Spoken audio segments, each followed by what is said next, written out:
Okay, lock the front. I do. Okay, and the back is locked. Thank you very much. I'm delighted to be here. I want to give you the, first off, the visibility today is only 25 plus miles.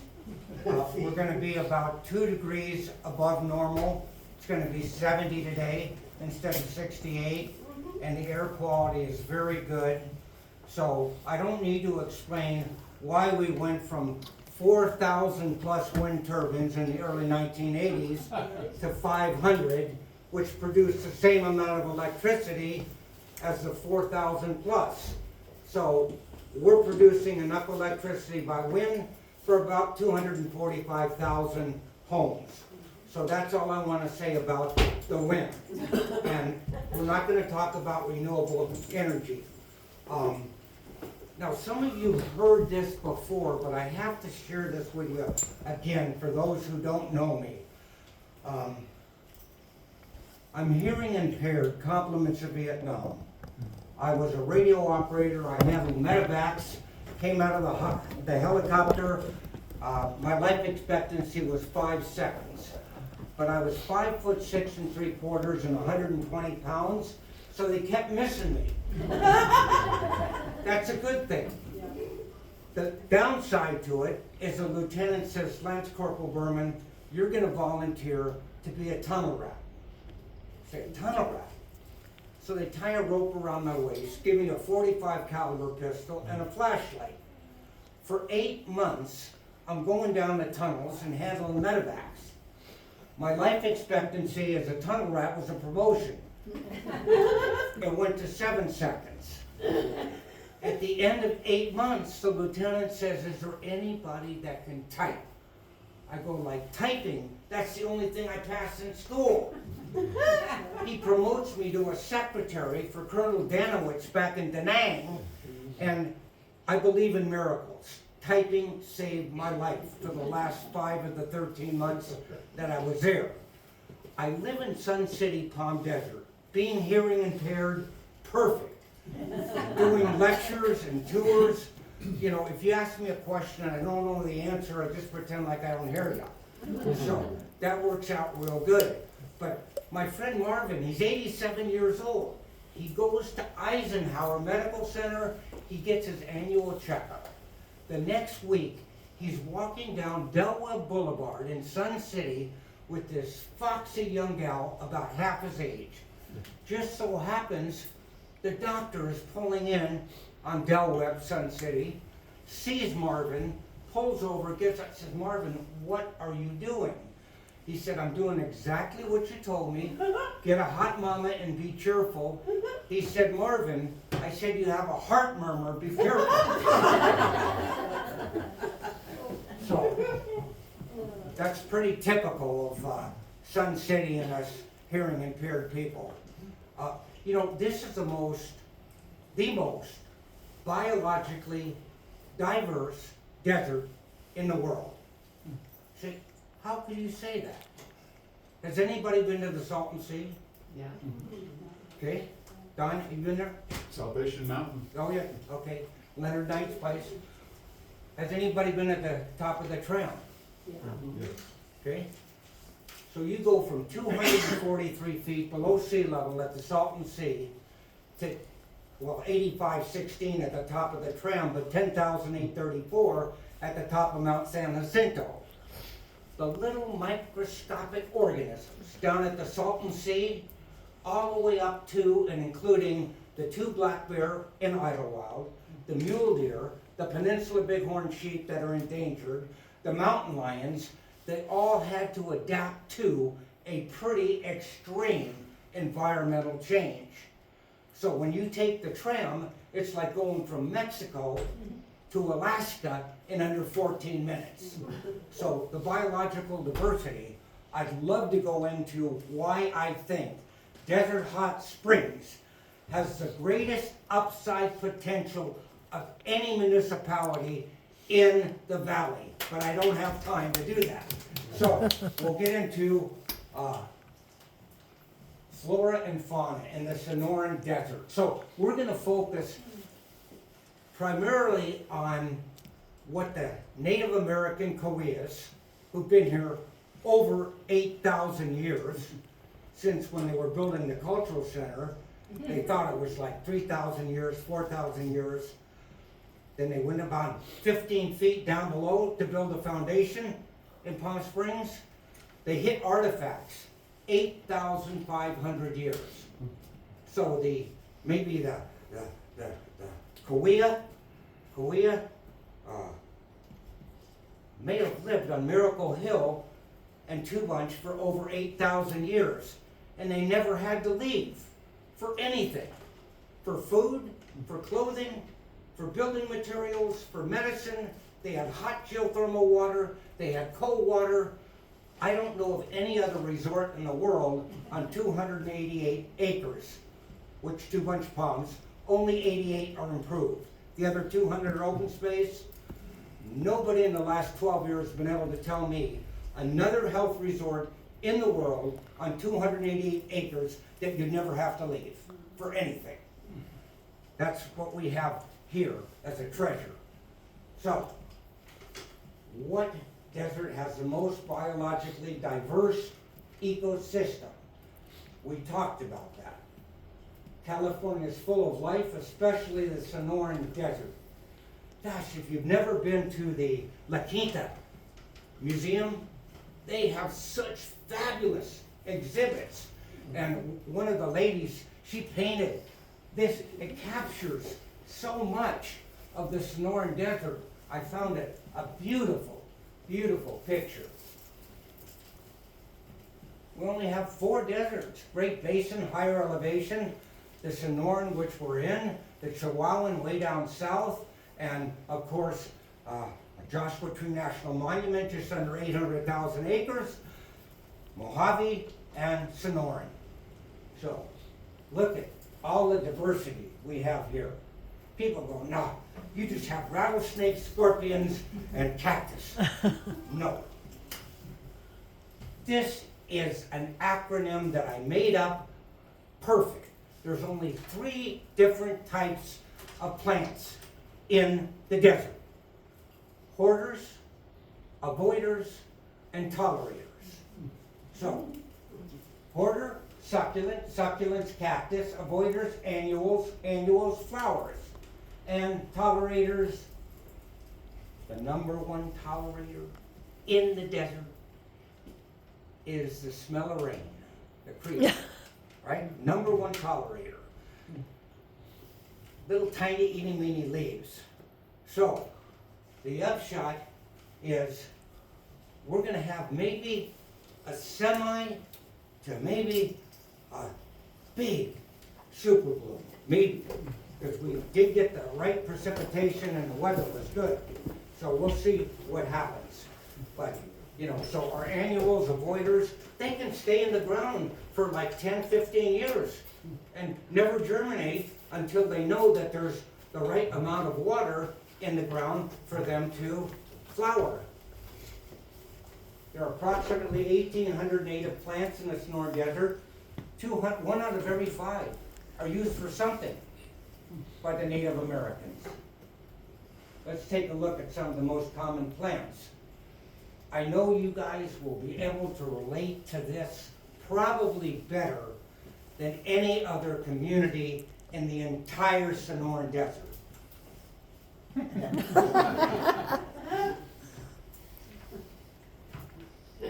Yeah.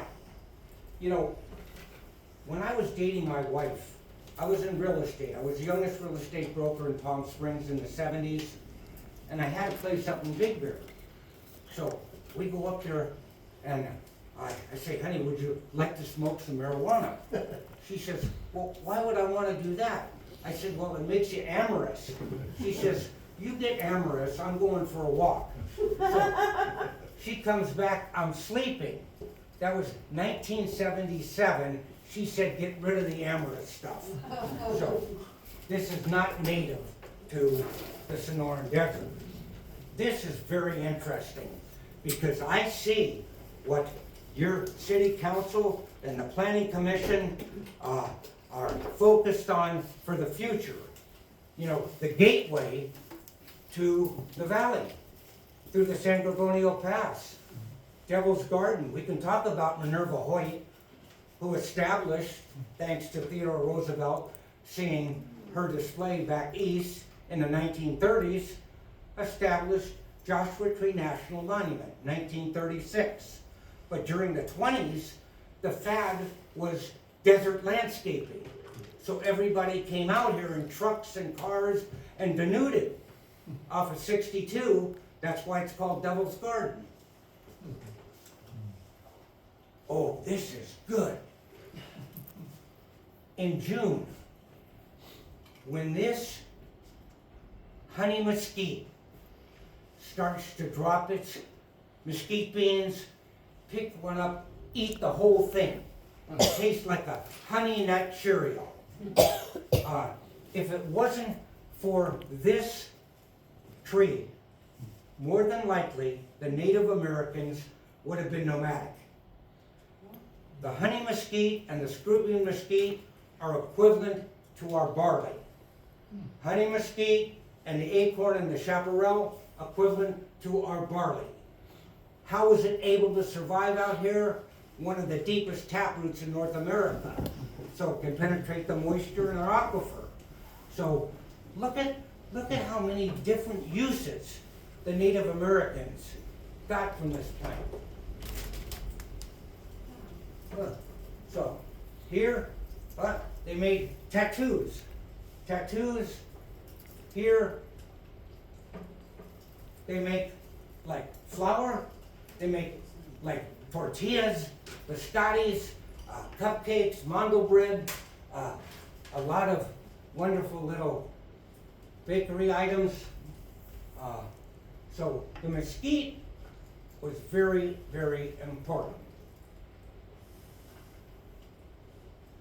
You're gonna know more than 99% of the people that live here full time about the plants and animals. Guaranteed. Only native palm to California, Washingtonian folifera. Washingtonian folifera. This little puppy here, about a 50-foot lightning rod. This German horticulturalist in the 1890s, he sees them growing in a hothouse. He calls it Washingtonian, after George Washington, and folifera, because there's a lot of fiber and thread on the palm fronds that the Native Americans used. So this here, Washingtonian robusta, Mexican fan palm, twice as high as a Washingtonian folifera. This here, 1904, Department of Agriculture brings in suckers, shoots from the Middle East, Northern Africa, dates. About 400 datelet nors in 1904. Before they were planting like seeds and stuff, they didn't know what they were planting. So 95% of the dates consumed in the United States are grown in Coachella and Imperial Valley. Matter of fact, this month, guess who buys dates from us? The Middle East, where we got the dates from them. It's Ramadan. This month is Ramadan. So here, the moral of the story is, how can you determine if it's indigenous, if it's native or non-native? If you go up to a mature palm and you can hug it, you can get your arms around it, it wasn't born in California. They're not huggable. So you can't hug this baby. Too big around. So here, perfect example of adaptation. Looks exactly like a Washingtonian folifera to hide the antennas, right? No. We talk about adaptation, right? 243 below sea level, 10,834 above. The Washingtonian folifera, the ground sloth, love to eat the palm. So what do palm do? They don't want to be eaten. So they grow these thorns, right? You get up 20, 25 feet, no more thorns. How did that happen? whoever created this program made a magnificent work. And so we have a little mouse, a little rat, never drinks water out here. Just gets all the moisture from the plants. So, look, and when the Native Americans saw the Washingtonian Phylifera in the middle of nowhere, they knew for a fact that the water table was at the surface or within 8 feet, because that's how deep the root ball is, about 8 feet. So matter of fact, if you Google palm tree, it'll come up palm tree. It's not a tree. It's a monocot.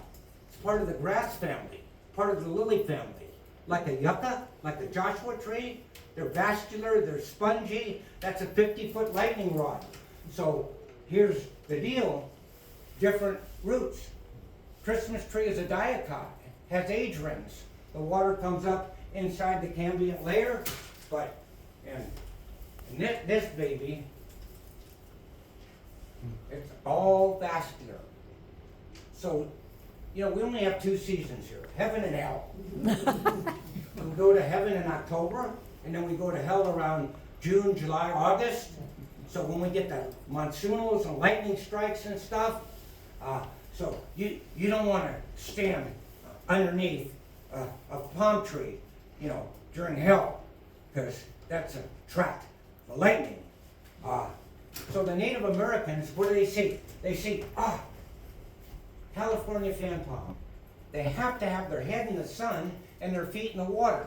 So you go to Topwish Falls has one in Washingtonian Phylifera, because they can't keep their feet in the water and their head in the sun. But you go to Indian Canyons, Andreas, Murray, and Palm is 15 miles worth of Washingtonian Phylifera, our native palm. So what did the Native Americans do when they knew for a fact when they saw those palms, the water was at the surface or within 8 feet. So what did they do? The first thing, they burned the skirts. The skirts go all the way down to the ground. Okay, this is a virgin palm. Okay, has a skirt. So, what do you think lives in the skirts? Yeah, little critters, animals that would get into their food source. So they burn the skirts. What happens the following years? The palm fruit comes back more abundant. So, this was used to make their kish, their little igloo. They'd use the palm fronds, cover it like it looks like an igloo, like an Eskimo thing, house, and then they would use the palm fruit. They would make it into like a flour, and they would put it in water, and it'd be kind of like a refreshing drink. It's high in carbohydrate, so it was a nice refreshing drink. And they would also make like different pastries out of the palm fruit. So here's this screw bean, date palm, right? Honey mesquite, and palm fruit were a food staple for the Koya Indians. Otherwise, my take is they would have been nomadic. They wouldn't have, because Koya stands for master or powerful, not physically, but in mind. They were very artistic, they were very creative, they were very friendly, they were not warriors, they were hunters and gatherers.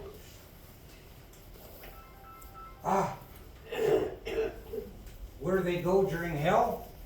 They go up to the Chaparral area in Garden Valley and Idlewild, and they collect the acorns and other very important, chia and manzanita, arrowweed. If anybody has high blood pressure, you go out to an oasis where the arrowweed's growing, and just take the roots and then make a tea out of it, and then it'll lower your blood pressure. And then don't follow my instructions on that. Okay, but arrowweed, they would make their arrows with that. And matter of fact, that was very helpful to hold the palm fronds in place when they were making their kish. So the arrowweed, this is arrowweed, okay? So, and then the palm fronds, okay? And they would usually dig it about a half a foot to a foot, and then put like maybe rabbit pelts and stuff, and it would last for 3 to 4 years. Say, whoa, how about mosquitoes, you know, and other bugs and stuff? You know what they do? They take creosote, put it around the perimeter, and it was like an ant, you know, spray, killer, whatever. Now, here's the finished product. So, Ramada, okay? Then chia, you could get that, high in omega, good for us, right? Cholesterol, so they would make a beverage, or you could eat it. This is very good. Desert agave, the century plant. Why is it called the century plant? I don't know. What I do know is that it lasts for about 20 to 25 years, and it only blooms one time.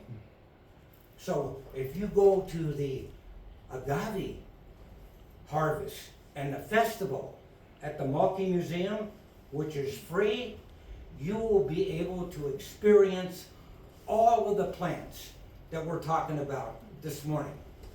This agave was like one of their favorite. It was like, you know, the heart of the agave, about the size of a pineapple, and it tastes like a bittersweet yam, like a bitter. So, and then the leaves. So this, it only blooms one time in a century, okay? Then these other guys, they'll come up and bloom. So what they do is they go out. They don't decimate the whole area and take all of the plant agave out. They leave for the future. So what they do, the leaves, you know how we eat artichoke and we dip it in butter or mayonnaise and just, you know, get that stuff? But the main focus is the heart of the artichoke. That's the best part of it. So the agave, the heart, is the main focus, but you can also eat the leaves, you know, like you do an artichoke. So this is what they, why is it called the sowing bush or sowing plant, sowing kit? It's called the century plant. It's also the sowing kit, because when the leaves die, the needle, the thorn's really sharp, and they got folifera thread on and they soak it in water, and then they make like baby carriers, and I'll show you what they make. That's the heart of the agave. Okay, that's the rock pit that you'll see at the Milky Museum. They roast it for about 36 hours. Delicious. And then here's some of the other items that they make from the agave and also from the Washingtonian folifera. The sewing kit.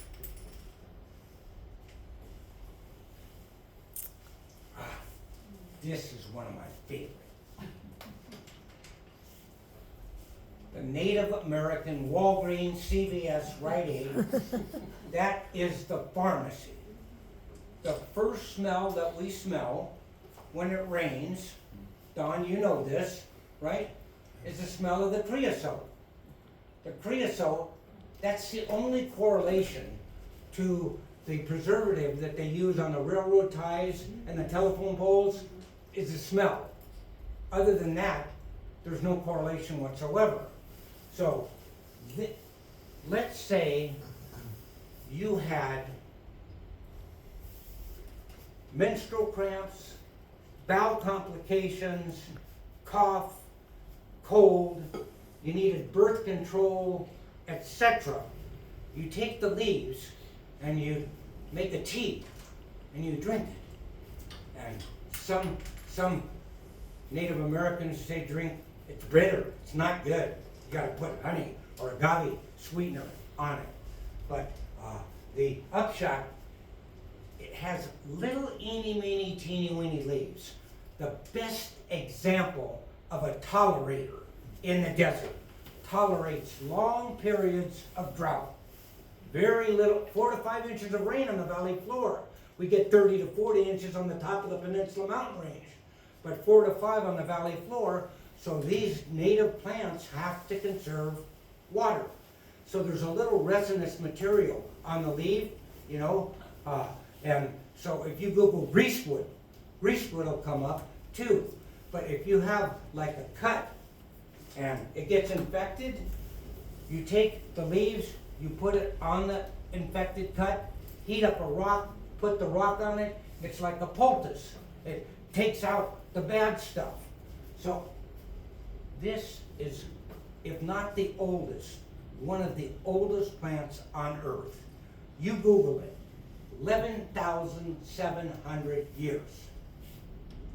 Not these ones here, but that's how long they've been on the earth. 11,700 years. So, rainbush, oh, you smell it? Go up to a creosote, cup the leaves, go like you're fogging a mirror. You know, the Spanish, they called it little stinker. It smelled.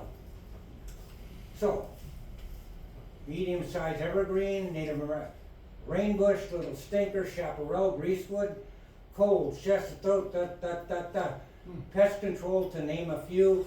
Distemper, that was their pharmacy. Incredible. Look, because of the antiseptic and analgesic properties of the creosote, they're using it in cancer research.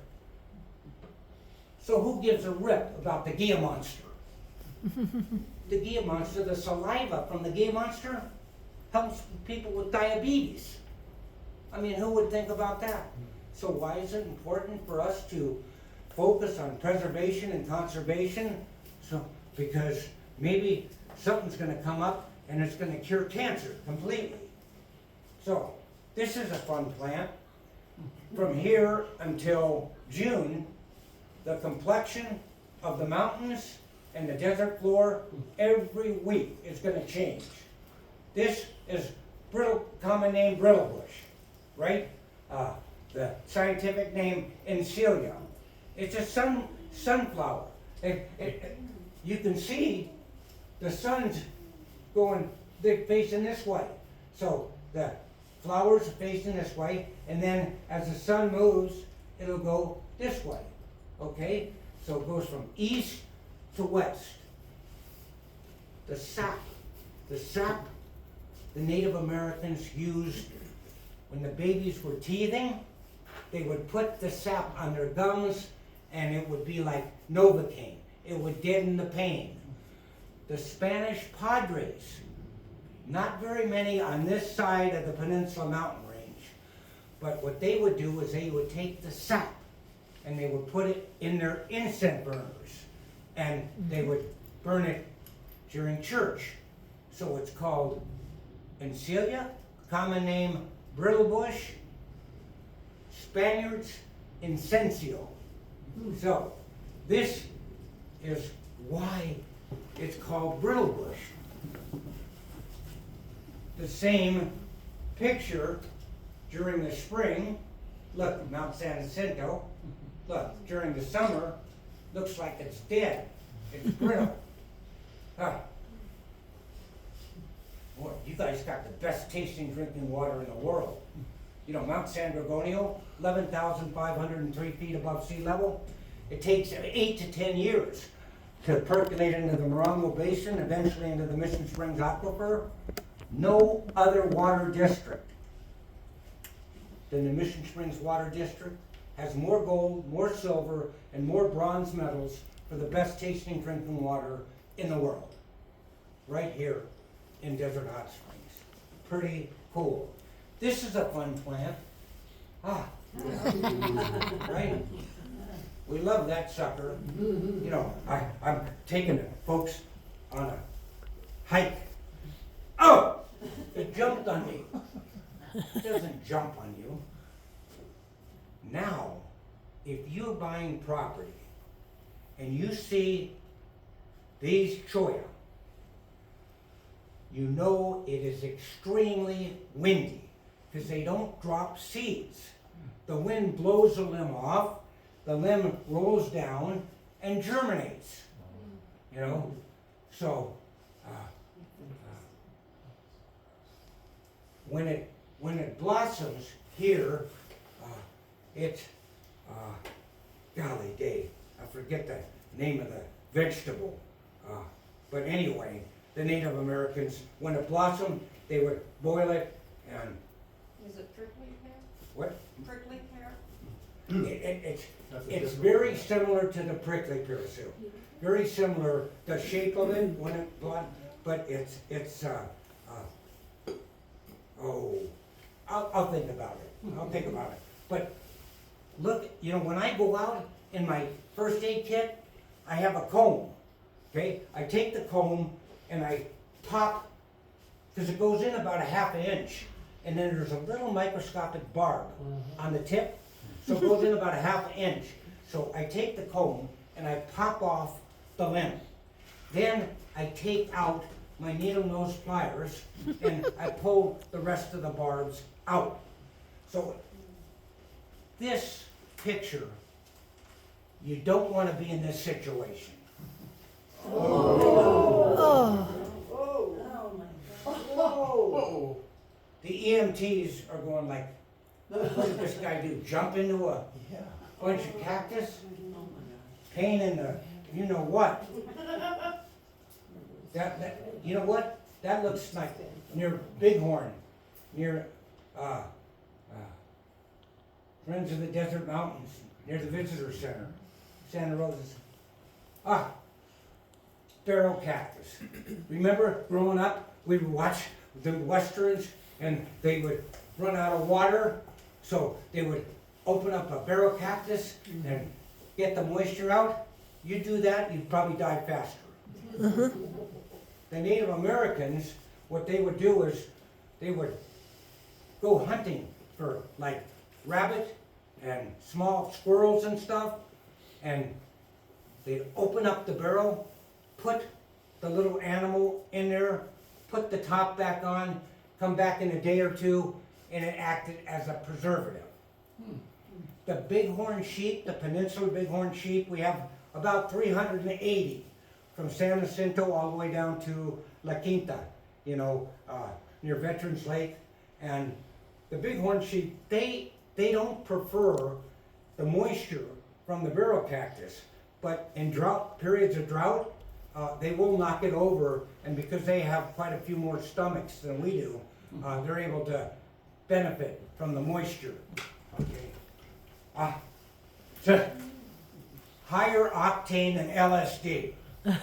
Datura, Jimson weed, the shaman, the Native American medicine men, they knew how to prepare this in a tea for special rituals and stuff.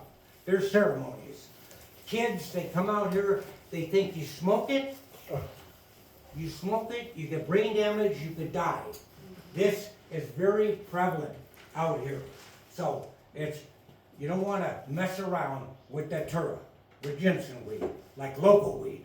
Okay, so now let's take a look at some of the animals. How are we doing here? Oh, good. Most 60 species of mammals, 350. Son of a gun. You know, the major destination for migratory birds was the Salton Sea. Over 400 species of birds use that from down South America, from up in Canada, that when they migrate down here. Now, the Salton Sea, for all intents and purposes, is a dead sea. I could do another presentation on why the cases of asthma and respiratory problems down there in Imperial County are 2 to 3 times greater than anywhere else in California. But since I saw birds there, you know, we had over 400. Now The only thing we have left in there is tilapia, and they're sterile, they won't reproduce, and we have little pupfish that are an endangered species. So the moral of the story is somebody better invent water or go sea to sea, the Gulf of California, and then recycle, because it's 2 to 3 times saltier, the Salton Sea, than the Pacific Ocean. So, more Joshua Tree turret. Cholla National Monument must be protected.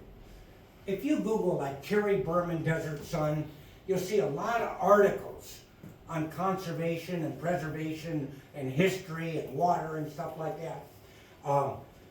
This is the only valley in North America that is completely surrounded by monuments and a park. We've got Santa Rosa, San Jacinto National Monument. We have the Sand of Snow National Monument at Whitewater. We have Joshua Tree National Park. 1994, President Clinton signed it into a park. And now we have Cholla. Before President Biden left office, he signed Cholla. The only animal that I know that the Native Americans named was Cholla. We'll talk about the Cholla in a little bit. But anyway, so now we have a thoroughfare for all the plants and the animals to go and not be blocked by buildings and all of that stuff, which is a good thing. Oh, this is interesting. We know diurnal, we know daytime, right? Nocturnal, active at night. I'm crepuscular. I get up between like 5 and 6 in the morning, and then I go to bed after the Hallmark Channel, about 8:30. So when I see most activity is during dawn and dusk. A lot of our animals, the bobcats, coyotes, kit fox, are nocturnal. But I see them, they start getting active around dusk. And then hibernation, that's what our cold-blooded, amphibians, our lizards, our snakes, they hibernate during the winter, and then if it gets too hot during the summer, they estivate. Estivation. So here, estivate during the summer to stay cool. Hey, if we were here 150 million years ago, right here, this is what we would see. Jurassic Park. Matter of fact, we probably wouldn't see this. Probably what we would see is a lot of people drowning, because this was the Pacific Ocean during that era. Jurassic Park, 150 million years ago. So the North America, this is the only city in the valley, the only city that's on the North American tectonic plate. The Mission Creek branch of the San Andreas Fault goes directly underneath our community, and about 5 miles down the road is the Banning Creek branch of the San Andreas Fault on the Pacific tectonic plate. So why do we have the hot geothermal water? Because we're right on top of the Mission Creek branch of the San Andreas Fault. So, maybe fast forward, woolly mammoth, 10,000 years ago, after the Ice Age, adios, bye-bye woolly mammoth. This is really cool. The ground sloth love to eat the Washingtonian proliferum, the desert fan palm, the California fan palm. I showed you when they're first growing the thorns to keep the ground sloth from eating it. 20 feet high, no more thorns. The ground sloth couldn't reach it. But you go down to Borrego, they're still uncovering the bones of prehistoric animals. Woolly mammoth, ground sloth. And here's, we find more of these guys closer to this city than any other city down valley. The black bear. When in 2006, the Wildlands Conservancy and Friends of the Desert Mountains acquired Whitewater for pennies on the dollar. It used to be a trout farm. You know, they raised trout there, rainbow trout. No more trout. Rainbows are not native to this area. So when they acquired it in 2006, there was still trout in the ponds. And the black bear, they would come down for sushi. This friend of mine that led a bus tour, we go in there and they stop. We got the black bear and her 2 cubs. They're eating breakfast or lunch or whatever. And they finally got them out with hoses, the fire hose, and then they let my friend Mitch back in. So, these black bear, we have 2 in Idlewild. 2, but how did they get there? Because underneath the I-10, the freeway there's a place, you know, where they can go through, you know, from Sand to Snow into the Santa Rosa San Jacinto Monument. Mountain lion, boy, mountain lions, we've got quite a few mountain lions. What do they love to eat? Oh boy. They love to eat the Peninsula Bighorn sheep.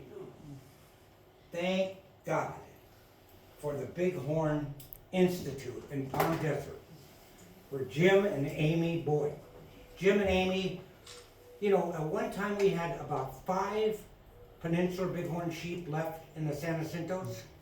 Now we have about 80. They repopulated that herd up there. So we have about a little over 800 in the Peninsula Mountain Range. Goes from Windy Point, San Gregonio, all the way down to Cabo San Lucas. So we have over 800 Peninsula Bighorn sheep, but in our area, we have just under probably 400 in our area. So when they go out, this is not good. People are like, oh yeah, Silver Rock, PGA West, O'Donnell Golf Course in Palm Springs. They eat the vegetation that's treated with chemicals, and then their little babies get sick and die. So they get amorous around August, September. By October, most of the ewes are impregnated, and they don't give birth. It takes 6-month gestation period. So they give birth, you know, like around February, March, April, but going down to the golf courses, not a good thing. Look at this. That's the O'Donnell Golf Course. Yeah. Look at this picture. This is so cool. One of our guys that does the photography for Oswald Land Trust. Is anybody familiar with Oswald Land Trust? Okay. Incredible work that they have done to preserve land in perpetuity. So our photographer, he took this shot. Then, you're done. Okay. You know, Thomas O'Donnell, when he died in 1944, he made a 100-year lease with 25 members of this committee. So Palm Springs has tried to break the lease many times. It's rock solid. So it'll go until about 2044, 2045, and then it'll revert to Palm Springs. But this is the O'Donnell Golf Course. Lunch or dinner. The pronghorn, Peninsula pronghorn sheep. We're repopulating. We're repopulating those guys. And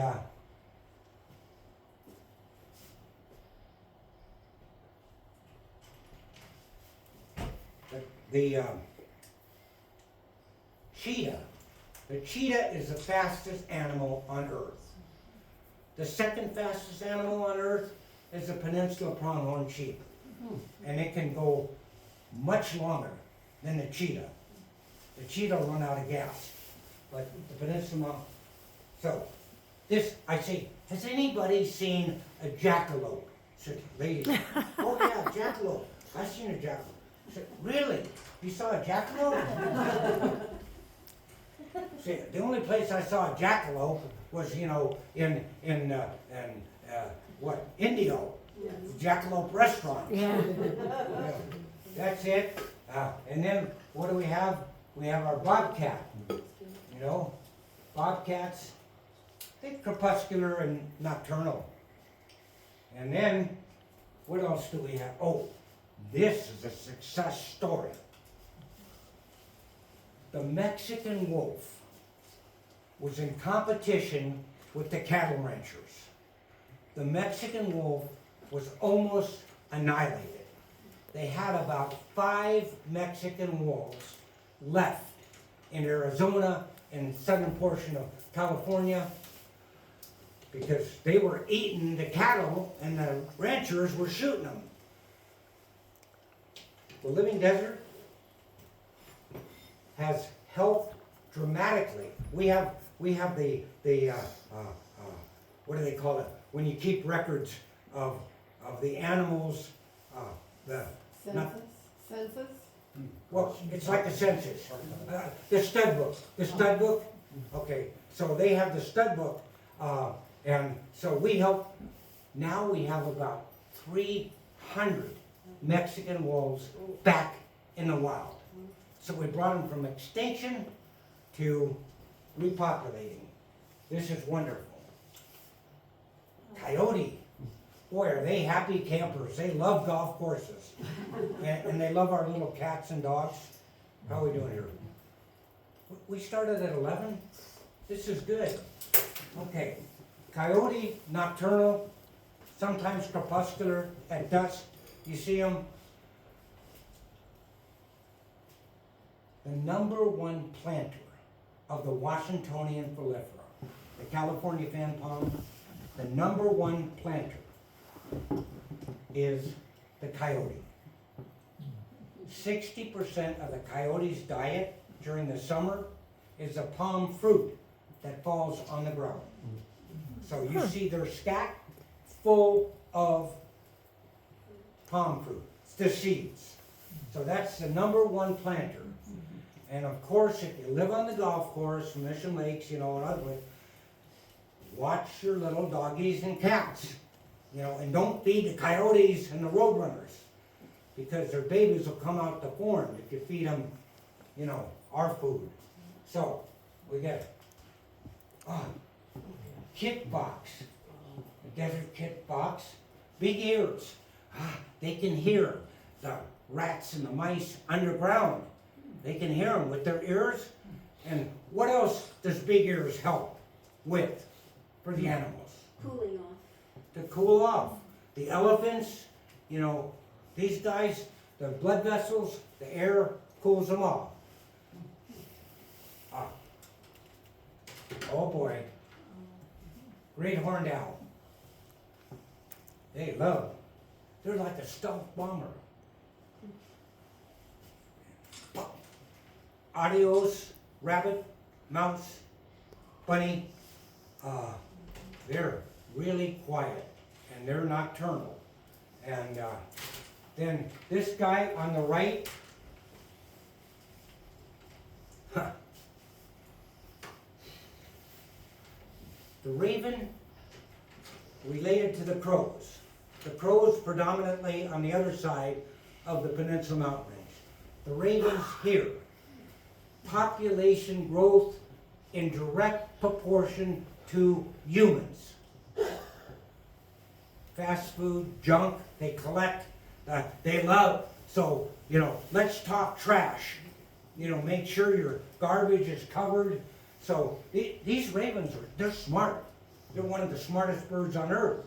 They're teaching them to recycle. They go out, they get an aluminum can, they bring it back, they give them a little treat. And then if you're up on the, you know, Randall Henderson or Art Smith or Carrizo Canyon or Dead Indian up there off of 74, ravens. Hey, Randall Henderson, baby tortoise up on Randall Henderson Trail. So you go up there and for the first 4 to 5 years, the tortoise shell is very, very soft. and you'll see the shells pecked right to the middle. The ravens, they tell each other, hey, look. So the Department of Fish and Game, in known desert tortoise habitat, they are authorized to shoot them. They're trying to figure out other ways in which to deter the ravens from eating the little baby desert tortoise. If you want to adopt one for free, you have to sign a lot of paperwork, but you can do it at the Living Desert. They have little baby tortoises. So, you have never ever seen this picture before. There's a series of pictures that I'm going to share with you. Jose Pepito. Jose Pepito's a Chihuahua. I adopted him 11 years ago. He's a Dachshund Chihuahua combo. So Jose loves everything. He don't know the difference between a cat and a dog. He loves all the animals. So here's the story. The raven lands in our backyard. Jose, oh, okay, welcome. So what's next? The raven wants to talk to Jose. So he's coming up to Jose. Then the raven is checking out the scene. Jose's checking out everything. Okay? Then Jose kisses a raven. Okay? Now Jose, he wants to play. The raven didn't want to play and he flew away. So, that's I've never seen that before. The raven was so, didn't bother him at all. Cholla. You know, cholla is like a pupfish, you know, in the ocean, a fish goes, whoop, puffs up. If a raptor, you know, a bird or a coyote or a bobcat tries to go after the cholla, it will get in between the rocks and it'll go, it'll puff up and wedge itself in so they can't get it out. The Native Americans, they would take a branch, an arrow, they'd pop it, rust it over the barbie, you know, and have like roast duck. Delicious. A lot of protein in the tails there. So that's where they store a lot of their food. Hey, this is, everybody's over 21 except for this one little girl here. So it's nap time. So we got 2 cholas and an iguana. Okay, then we got, you know what parthenogenesis is? That's like virgin birth, like Mary. Like you don't have to have a male semen to inseminate. These guys are parthenogenesis. So they're, I don't know what he's doing. He's just probably taking a nap. So, but here's desert tortoise, a battle for the lady. Love doesn't come easy. So those guys try to flip each other over on their back so they don't get up. This is interesting. 2 dogs saved from 100-pound tortoise blocking their escape. This big tortoise here. This guy was blocked. The dogs were in the tortoise tunnel, and the tortoise was blocking the dogs from getting out. So the first responders, they came out. Animals benefit each other. You know, look. There's something that the animals secrete that is beneficial to the Peninsula Bighorn sheep. They lick the rocks. I don't know exactly what they get out of it, but it's supposed to be beneficial to them. So here, what do we have? Roadrunner looking for a meal. Those guys, you know, one week you see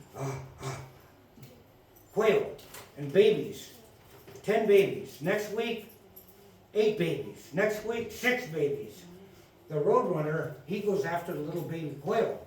He likes lizards, He likes snakes, he likes crickets, and he likes grasshoppers. But people, they feed them, not a good thing. Okay, red-tailed hawk.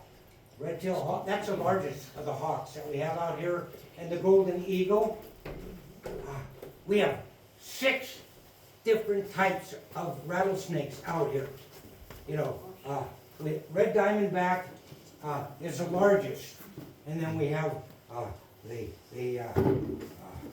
western diamondback, and we have the sidewinder, you know, and we have the speckled and the Mojave green in the southern Pacific.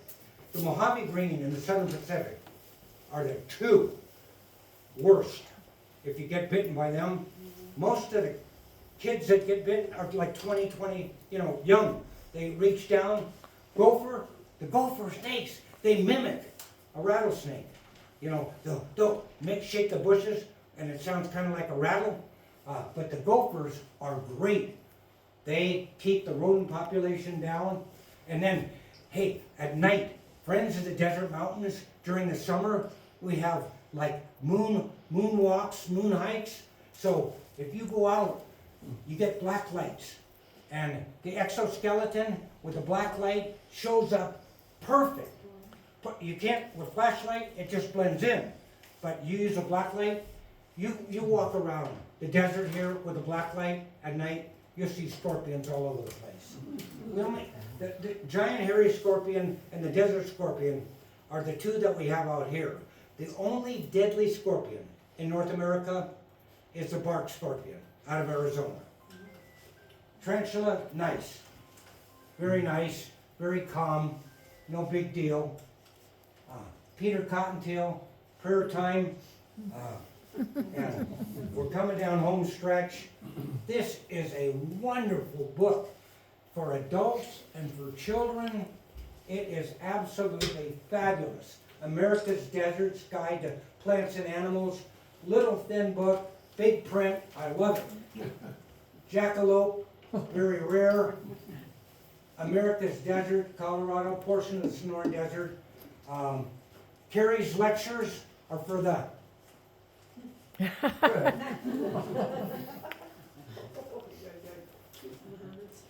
Thanks for attending.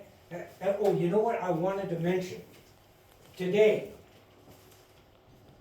this book I wrote to raise money for the Historical Society and Oswald Land Trust. If you donate or write a check to Desert Hot Springs Historical Society for $20, you get a tax write-off, and you get Enchanted Valley that goes from Pioneer Town all the way down to Leonard Knight's Salvation Mountain, Sunny Bono Refuge. So you get a tax write-off, and if anybody during Hanukkah and Christmas, great book to give to friends. And if somebody says, well, what do we do? What do we do today? This will keep you busy for the next 2 to 3 months. No problem. So if you want a tax write-off, you want to support the Historical Society, by all means, invest in this, and it's guaranteed. If you're not happy with it, we'll give you your money back. So. Wow, that is really special. Thank you so much, Kerry.